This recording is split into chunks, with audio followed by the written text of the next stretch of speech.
네, 안철수 전 대표가 어제 바른미래당을 전격 탈당하고 독자 신당 창당을 시사했습니다. 이른바 안철수계로 불리는 비례대표 의원들은 의원직 유지를 위해서 손학규 대표에게 제명을 요구하고 있습니다. 검찰이 어제 이른바 울산 사건과 관련해서 13명을 무더기 기소했는데 오늘은 임종석 전 청와대 비서실장이 검찰에 공개 출석했습니다. 오늘 정치와 허장용, 차재원 부산가톨릭대 특임교수, 홍성걸 국민대 교수님과 함께 시작해 보겠습니다. 어서 오십시오. 예, 안녕하세요. 자, 먼저 안철수 전 의원 어저께 탈당 기자회견 전격적으로 했는데 다시 한번 들어보고 이 얘기 나눠보겠습니다. 저는 오늘 비통한 마음으로 바른미래당을 떠납니다. 어제 손학규 대표의 기자회견 발언을 보면서 저는 바른미래당 재건의 꿈을 접었습니다. 실용적 중도정당이 성공적으로 만들어지고 합리적 개혁을 추구해 나간다면 수십 년 한국 사회의 불공정과 기득권도 혁파해 나갈 수 있을 것입니다. 자, 손학규 대표하고 만난 뒤에 이틀 만에 탈당 선언을 했습니다. 상당히 신속하게 결정을 내린 거 아닌가 이런 생각이 드는데 예. 안철수 대표가 귀국할 때 이런 시나리오가 좀 머릿속에 들어 있었다고 볼 수 있을까요? 저는 분명히 그런 생각이 있었지 않았나 생각이 듭니다. 안철수 전 의원을 바른미래당의 창업주라는 이야기를 하잖아요. 그렇죠. 우리가 주식회사에 따진다고 한다면 상당한 창업주는 상당히 최대 주주일 가능성이 상당히 높잖아요. 네. 그렇다고 한다면 어제 안철수 전 의원의 탈당은 저는 이 주식 투자자 입장에서 보면 일종의 손절매를 한 것이 아닐까? 손절. 손절매를 하는 거니까 이게 하염없이 주가가 떨어지고 있는데 반등할 기미는 없다. 그렇다고 한다면 손해를 보도록 과감하게 털자. 이게 손절매인데 네. 그런데 손절매를 한다 하더라도 마지막 시장 점검은 한번 해보겠죠. 이것이 마지막에 반등할 가능성은 없을까? 이러한 부분들의 마지막 시장 점검이 저희가 생각했을 때는 손학규 대표와의 만남이 아니었을까. 그런데 그럼에도 불구하고 손학규 대표가 당권을 내려놓지 않겠다는 입장을 강하게 고수하고 있으니까 이 상황에서 계속 머물 경우에는 더 주가는 하락될 수밖에 없다. 그렇다고 한다면 지금 손해를 많이 보는 한이 있더라도 털고 나가는 것이 낫겠다는 판단을 했다는 것이죠. 본인이 귀국 1순으로 이야기했던 것이 이 실용적 중도정당이라는 그 마음속에는, 그 말 속에는 새로운 투자에 대한 아마 욕구가 의지가 담겨 있었지 않았을까 하는 생각이 듭니다.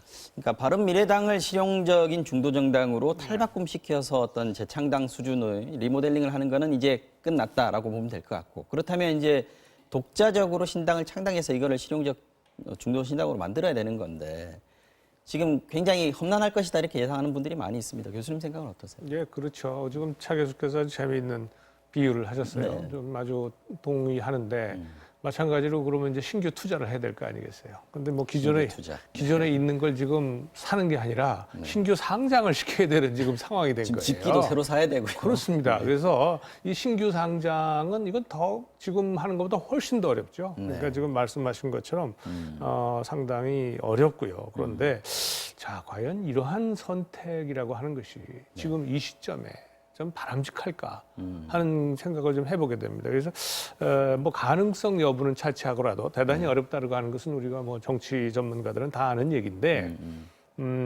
과연 안철수라고 하는 사람이 지금 이 시점에 대한민국의 오늘을 생각을 할 때 가장 바람직한 선택이 뭐냐라고 하는 것을 좀 고민을 해봤을까. 지금 중도 혹은 뭐 보수는 아니다, 중도 뭐 실용정당이다라고 하는 어떤 자기의 어떤 소신 이것을 실현시키기에 적합한 시점이냐. 그러한 것이 과연 뭐 가능한 건 여부는 차치하고라도 지금 이 시기에 우리 사회에 정말로 바람직한 거냐라고 하는 것을 다시 한번 생각해 보시기를 저는 좀 권고해드리고 싶어요. 교수님 보시기에 바람직한 선택, 바람직한 길은 어디라고 보세요? 글쎄, 저는 지금 이 상황이 물론 집권 여당이나 그 대통령은 계속 부정하고 있습니다만은 98년 외환위기 이후에 우리 국내 총소득이 실질적으로 처음으로 줄어들었습니다. 그런데 과거에 우리 그 국내 총소득이 줄어든 때가 한 3번 정도 더 있었는데 그때는 전부 다 외부적인 엄청난 충격에 의해서 그랬던 거예요. 그런데 이번에는 아주 순수하게 국내 내부의 정책 실패로 인한 것이었습니다. 그래서 이런 점에서 저는 대단히 위기라고 생각을 하고요.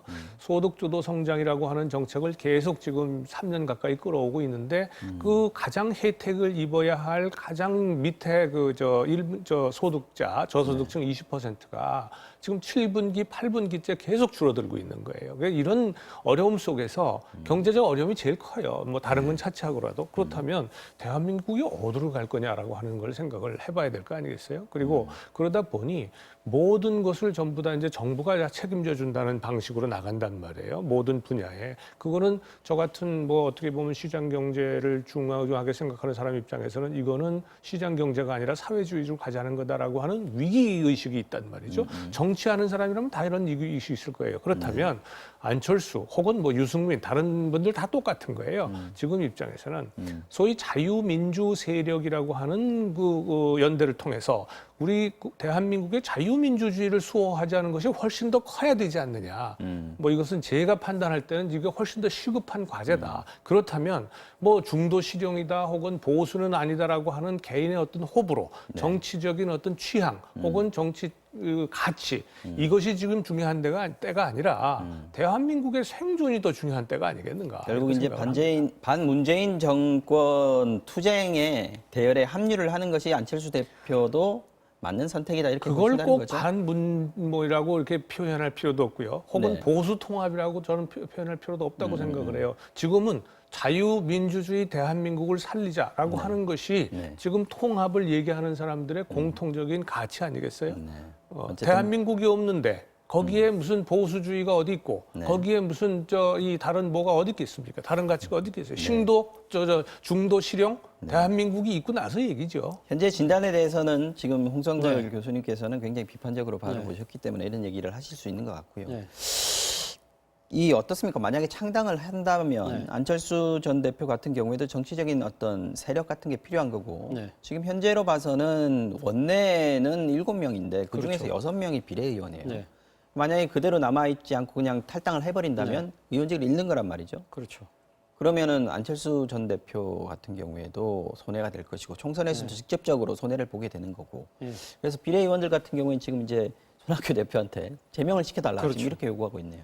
바로 뭐 그런 상황을 누구보다도 잘 아는 사람이 안철수 전 의원 당사자 아니겠습니까? 그렇기 때문에 본인이 사실 지금 탈당 이후에 첫 번째 공식 일정이 뭐냐, 외부 공식 일정이 오늘 프랑스 대사관을 찾아가서 프랑스 대사와의 면담입니다. 그 의미는 뭐냐? 본인이 이 귀국하기 전에 내온 책에도 보면 프랑스의 마크롱 대통령의 정치혁명을 이야기하고 있거든요. 의원 한 명 없이도 의원 한 명 없이 그러니까 독자적으로 깃발을 들고 정치 개혁과 여러 가지 그러니까 중도적이고 실용적인 노선을 가지고 상당히 그러니까 지금 압도적인 여당을 만들지 않았습니까? 그리고 집권까지 성공했던 이러한 경험을 자기는 한번 해보겠다는 생각이 분명히 있는 것이죠. 그러나 그것이 과연 가능할지 여부는 뭐 별개로 치닫는다 하더라도 본인의 의지는 그만큼 강하다는 겁니다. 그리고 실질적으로 지금 앞서 말씀하신 것처럼 6명의 비례대표 의원들 같은 경우는 지금 당에 지금 당장 제명해달라고 지금 업소를 하고 있죠. 근데 이 부분은 아마 손학규 대표 입장에서는 조금 자가당착이라고 생각할 가능성이 좀 높다고 봅니다. 왜냐하면 바른미래당이 만들어질 때 그때 국민의당 일부 비례대표 의원들이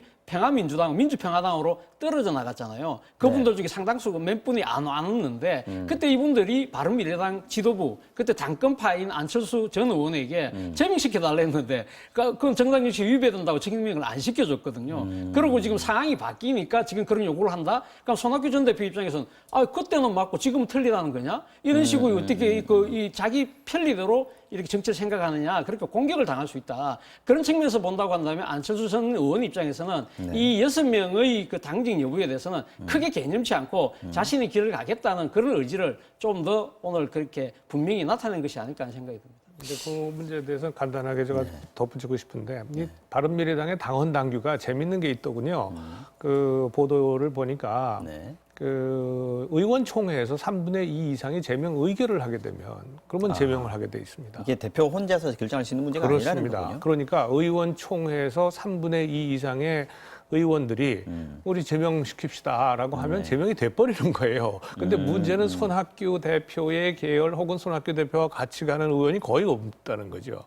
바른미래당 소속의 비례대표 의원들이 거의 대부분이 지금 유승민 의원과 함께 하든지 아니면 안철수 의원이란 말이에요. 그래서 호남계 의원들이 조금 남아 호남계 의원 조금 있고요. 그래서 3분의 2를 확보할 수 있는 게 그렇게 어렵지 않을 수도 있겠다. 그렇다면 이 방법을 통해서 제명 가능성이 있겠다. 그렇다면 같이 합류할 수 있는 거죠. 그런데 그 대목에 대해서는 호남계 의원들이 과연 정치적 판단을 어떻게 할 것이냐의 부분입니다. 호남계 의원들이 근데 두 분 다 이선으로 물러나라 이렇게 얘기를 뭐 했기 이선으로 때문에. 물러나라지만 그러니까 지금 바른미래당의 교섭 단체가 무너지는 순간 국고지원금이 확 깎이거든요. 그렇죠. 그렇다고 한다면 이 지금 일단 이분들은 일단 바른미래당에 남아 있는 계신 분들인데 그분들이 이제 정치적인 실리 여러 가지 걸 따지고 봤을 때는 이 지금 국고지원금이라는 부분이 상당히 큰 유혹이 될 수 있다는 것이죠. 선거 전까지는 이 숫자를 그렇죠. 유지해야 된다는 예, 예. 현실적인 문제가 있다는 그럼 거죠. 절박감이 있을 수 있다는 거죠. 알겠습니다. 총선에 지원금도 좀 받아야 되는 것이고. 알겠습니다. 어쨌든 지금 바른미래당의 리모델링 이분 너무 이제 물 건너갔고요. 신당 창당 어렵다라고 얘기를 하고 한 가지의 더 길이 보수 통합 지금 추진 중인 그 움직임에 합류하는 부분인데 지금 일단 안철수 전 대표 들어올 때는 선을 많이 그었습니다만 그때도 워딩을 보면은요 관심 없다. 였습니다만 또 만난 거에 대해서 또 촉각을 곤두세우고 있고 이런 부분들도 있어서 이게 정말 선을 확실하게 그은 거냐 하는 얘기가 또 나오고 있습니다. 어떻게 보십니까? 제가 봤을 때는 안철수 전 의원 입장에서는 아마 지금 통합 쪽으로 아마 발걸음을 내딛기가 좀 힘들지 않을까. 뭐 물론 뭐 혁통위청에서는 뭐 여러 가지 상황을 이야기를 하면서 충분히 올 수 있다는 상당한 이야기를 하고 있습니다만 그건 저는 희망 고문이 될 가능성이 크다. 왜냐하면 안철수 전 의원 입장에서는 사실 지금 당장 보수 통합의 길로 들어가는 부분은 앞서 우리 홍 교수님 말씀처럼 여러 가지 국가적 상황이 어렵다고 하더라도 본인이 선택하기는 상당히 쉽지 않다. 첫 번째는 명분이 없다는 겁니다. 명분 자체가 뭐 여러 가지 현실적 그러니까 국가적인 어려움이 있다고 하지만 지금 과연 보수 통합을 그러니까 중도 보수와 손을 잡는 상황에서 보수 세력들과 손을 잡을 만한 명분이 있냐는 거죠. 그러니까 이분들이 과거 국정 책임자로서의 탄핵 사태를 야기했고 이 부분에 대한 반성이 없었다. 그리고 지금 구성원 자체가 지금 사실 인적 쇄신이 없다는 겁니다. 이런 상황, 그 명분이 없다는 것이고 두 번째는 정치적 실리인 것이죠. 정치적 실리는 아무리 좋은 이야기로 한다 하더라도 결국은 정치라는 건 세력과 지분의 싸움이라고 한다면 108석을 갖고 있는 자유한국당이 중심이 되고 거기다가 또 최보수당이 어쨌든 8석이 있잖아요. 한국당이 한국당이 중심이 되고 있다면 본인이 들어갔을 경우에는 정치적으로 고립되고 포위되고 자칫 잘못하면 덜러리가 된다. 본인이 어떻게 보면 중도 보수 통합을 통해서 대체제가 돼야 되는데 잘못하면 구색용이 될 가능성이 높다고 판단할 가능성이 높다는 것이죠. 그렇기 때문에 당장은 제가 생각했을 때는 이번 총선 전까지는 아마 독자 노선을 고수하지 않을까 하는 생각이 듭니다. 총선 전까지라는 게 총선 이 국면까지는 총선까지. 그러니까 총선을 간통을 예를 하면서 들어서 막 신당을 만들어 놓고 막판에 통합돼 있는 어떤 보수 통합 신당이라고 할까요? 여기에 막판에 합류할 수도 있는 거 저는 아닌가요? 그 가능성도 적지 않을까 생각합니다. 왜냐하면 적다. 두 가지 이유인데요. 첫 번째는 지금 이 국민들이 무당층이 상당히 늘어나고 있어요. 무당층이 왜 늘어나고 있느냐? 지금 민주당의 그 독선과 오만 이런 부분들도 있지만 자유한국당의 막무가내 투쟁, 이 양당 간의 극한 대립, 대결 이 부분에 대해서 상당히 비판하는 세력이 많다는 것이죠. 그렇기 오늘 때문에 리얼미터 여론조사 보니까 그렇죠. 민주당도 떨어지고 무당층도 한국당도 다 떨어지고 떨어지면서 무당층이 대통령 지지율도 떨어지는 늘잖아요. 상황이 그렇다고 하면 있습니다. 안철수 전 의원의 입장에서는 내 제3지대 내 공간이 있을 거라고 생각이 할 수 있다는 것이죠. 그리고 두 번째는 준연동형 비례대표제가 도입되다는 겁니다. 그렇다고 한다면 자신이 하기에 따라서는 충분한 정치적 공간을 만들 수 있다. 그렇다고 한다면 총선을 거치고 나서 나름대로 정치적 기반을 만들고 난 뒤에 그 뒤에 대선 국면 정도 가서 자신이 통합의 주도권을 쥐는 상황이 올 정도 자신 말 그대로 중도 보수 통합에서 대체제가 될 수 있다는 판단이 내릴 때쯤 돼서 들어가지 않을까 저는 그렇게 봅니다. 자, 홍성걸 교수님의 전망을 듣기 전에 일단 안 전 의원의 어떤 측근이었던 분 그리고 현재도 최측근이라고 할 수 있는 분 두 분의 이야기를 이어서 들어보고 이야기를 좀 나눠보겠습니다. 막바지에 가서는 신당 창당의 길보다는 지금 국민적인 여론과 국민적인 대의를 따를 때는 일단은 문재인 정권 심판에 힘을 합치는 게 낫겠다라고 판단이 서면 새 규합했던 그 모양 그대로 이 통치위가 만드는 창당 과정이나 아니면 창당이 된 이후에도 합류가 가능하거든요. 어저께도 분명하게 이제 힘들고 외로운 길을 가겠다고 이야기했기 때문에 안철수 대표의 현재 입장은 실용적 중도 정당을 어떻게 제대로 만들어낼 것인가 여기에 집중돼 있다 이 말씀을 드립니다. 자, 아까 차 교수님께서는 보수통합 움직임의 합력이 쉽지 않을 것이다라고 전망을 하셨는데 김근식 교수 얘기는 아까 제가 잠깐 언급한 대로 창당 준비위 정도까지는 계속해서 추진을 해서 정치적인 몸집을 좀 불리고 세도 좀 확대하고 이 상태에서 보수통합의 그 그 움직임에 합류하는 것이 본인의 어떤 정치적인 이익이나 지분을 확보하는 데도 유리하지 않겠는가. 그리고 그 가능성은 충분하다. 이런 전망을 했거든요. 네, 그런 전망은 충분히 그 근거가 있는 전망이죠. 네. 안철수라고 하는 그야말로 카드가 우리 유권자들 국민들에게 그 살아있는 한 그 중도 세력으로서의 존립 가능성이 언제든지 있는 겁니다. 그런데 이제 문제는 이제 얼마나 그 유권자들이 앞으로 남은 한 80여일 가까운 기간 동안에 집권 여당에 대한 심판을 우선할 것이냐, 아니면 소위 말해서 지금 말씀하신 것처럼 뭐 탄핵에 대한 반성도 없다, 그다음에 막무가내식 그냥 반대만 한다라고 하는 소위 그 한국당 중심의 보수 정치 세력을 심판하는데 그 더 유권자들이 갈 거냐 하는 문제거든요. 네. 지금 봐서는 야권은 아무리 이 심판을 해봐야. 지금 현재 상태가 계속된다는 것밖에 안 될 거 아니겠어요. 그러니까 현재 상태에 그래도 만족하는 사람들 같으면 아마 지금 말씀대로 그렇게 하겠죠. 그런데 그것이 아닌 현재 상태에 불만족을 가진 유권자들이 훨씬 많다는 것을 가정을 한다면 제가 보기에는 그 중도 정당을 선택하기보다는 한쪽에 힘을 몰아주자. 아까 김근식 교수 얘기했던 것처럼 소위 이 여당에 대한 심판론이 우세하게 될 가능성이 있다라고 하는 것이고요. 뭐 그렇게 되면 김 교수는 본인이 물론 바라는 그런 시나리오겠습니다만은 그런 쪽으로 갈 가능성이 있죠. 그런데 아까 명분 뭐 이런 거 말씀하셨잖아요. 저는 가장 중요한 것은 안철수라고 하는 정치인 본인의 그 의사와 그 정치 철학이 가장 중요하다고 생각을 해요. 지금 이 시점에서 정말 이 시점이 중도 실용 정당 혹은 마크롱 타입의 어떤 그런 독자 세력을 형성해서 아까 말씀드린 그 대한민국을 위기로부터 구할 수 있느냐라고 만약에 본인이 판단한다면 그럼 그쪽으로 나가야죠. 그렇게 해서 결과가 신통치 못했다 그러면 안철수는 그냥 거기서 끝나고 죽는 겁니다.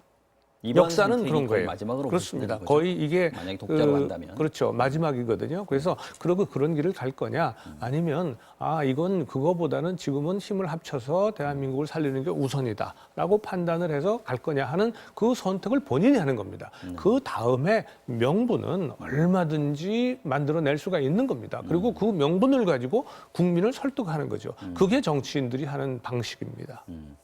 박형준 통추위원장이 어저께 문병호 전 바른미래당 최고위원하고 또 김용환 전 의원을 만났습니다. 이 두 사람은 협동에 참여하기로 했는데 여기에 대해서도 안철수 전 대표는 내 뜻하고는 다르다, 협의한 바 없다, 본인들 생각이다 이런 식으로 좀 선을 긋는 모양새인데 지금 어쨌든 통추위에서 안철수계로 불렸던 분들하고 지금 접촉을 했단 말이죠. 여기에 또 어떤 목적이 있을 것이고 신호가 있을 것 같습니다. 그렇죠. 안철수 의원 입장에서는 지금 전 대표 입장에서는 당연히 선을 그어야 되는 것이고요. 지금 정치 스탠스 입장이 그런 것이고 다만 다른 분들 입장에서는 또 지금 아까 말씀드린 것처럼 정치 세력으로서 그대로 안철수 의원만 바라보고 있기에는 지금 상황이 상당히 복잡하고 어려워요. 그리고 역동적입니다. 그렇다면 모든 가능성이 있는 그야말로 카드를 일단 그 정치 세력이 쥐고 있는 게 낫잖아요. 뭐 그런 의미에서 저는 참여했다고 보고 실질적으로 김영환 의원이나 뭐 문병호 의원이나 다 이런 분들은 사실상 색깔이 같을 수가 없죠. 의사결정을 안철수 의원하고 동일하게 할 수는 없는 거예요. 다만 상황이 그렇게 이제 말하자면 밀려가서 어쩔 수 없이 합류하게 되는 가능성은 있지만 처음부터 나는 이 뜻이다라고 해서 그냥 생각이 똑같을 수는 없잖아요. 뭐 그런 것으로 받아들여야 되겠다. 김영환 의원 같은 경우에 민주당 의원이었고요. 그리고 안철수 캠프에 있었던 분이기도 합니다. 그래서 가서 안 의원의 어떤 역할을 할 수 있는 공간을 만들겠다 이런 식으로 얘기를 했는데 말하자면 지금 보수 통합 움직이지만 중도 보수로 확장시켜 놓으면 안철수 의원이 막판대라도 던질 수 있지 않겠냐 이런 걸 계속해서 던지고 있습니다. 근데 뭐 제 생각에는 본인들 입장에서는 아마 중도 보수 통합이 돼야만 소위 말해서 그러니까 반문재인 그러니까 이 연대가 만들어지고 이걸 통해서 정권 심판할 수 있다는 논리를 내세운 겁니다만은 아마 안철수 전 의원 입장에서는 그렇게 생각하지 않을 가능성이 높다. 본인들의 정치적인 이 지금 현재의 그 여러 가지 이 실리를 추구하는 차원에서의 행보라고 아마 판단할 가능성이 높다는 것이죠. 그러니까 지금 뭐 이 김영환 전 의원이나 김근식 교수나 이런 분들 의원들 같은 경우는 아마 협통위 차원에서도 이분들을 모시고 오면 충분하게 안철수 전 의원을 끌고 올 수 있는 인계철선 정도 역할을 할 것이라고 보지만 그런 노림수를 안철수 전 의원 본인이 누구보다 잘 알고 있을 거거든요. 그래서 제가 생각했을 때는 본인이 지금 일단 총선 전에서는 자신의 독자적 정치적 공간을 만들고 이를 통해서 죽이 되든 밥이 되든 한번 해보자는 생각에 상당히 방점이 찍히고 있다고 한다면 이분들의 역할 자체가 상당히 제한적일 수밖에 없지 않을까 하는 생각이 든다는 거예요. 자, 한국당 얘기하기 전에 민주당 얘기 잠깐 네. 하고 가겠습니다. 내일 선대위가 공식적으로 네. 법적으로 한다고 합니다. 지금 이거는 좀 뭐라 그럴까요? 일정으로 보면 빠른 편입니까? 어떤 의미를? 제가 봤을 때는 조금 빠른 감이 있죠. 그런데 사실 많은 저희 이제 정치 전문가, 여론 전문가들이 현재의 구도상에서 선거를 내일 당장 선거를 한다면 상당히 무난하게 민주당이 승리할 수 있다는데도 왜 약간은 조금 긴장하면서 서두르느냐. 민주당 입장에서는 항상 뭔가를 그러니까 이 선거를 앞두고 그 대책을 만들 때는 최상보다는 최악을 상당히 가정을 해야 된다는 것이죠. 예를 들면 지금 중도 보수 대통합이라는 이러한 시나리오가 막판에 완성될 수 있다는 그 경우의 수를 그러니까 염두에 두고 있다는 겁니다. 제가 생각했을 때는 아마 민주당 입장에서는 아마 이 중도 보수 대통합이라는 부분이 대통합이라고 한다면 최소한 중통합, 소통합 정도까지 가지 않을까 본다는 것이죠. 중통합이라고 하면 중도는 빼고 그러니까 우리 공화당까지 다 포함하는 보수 우파의 통합이고 소통합이라고 한다면 한국당과 세보수당과의 통합 정도는 될 것이다. 만약에 그것이 물리적으로 불가능한다 하더라도 이 양당 간에 예를 들면 선거연대 후보 단일화 정도는 될 것이다. 그렇다고 한다면 상당수의 이 선거구에서는 1대1 구도가 만들어질 가능성이 높다. 이 부분에 대한 대비를 우리가 빨리 좀 서두르자. 그래서 일정 키로 좀 땡긴 것이 아닐까라는 생각이 듭니다. 민주당 입장에서는 그렇다는 거죠.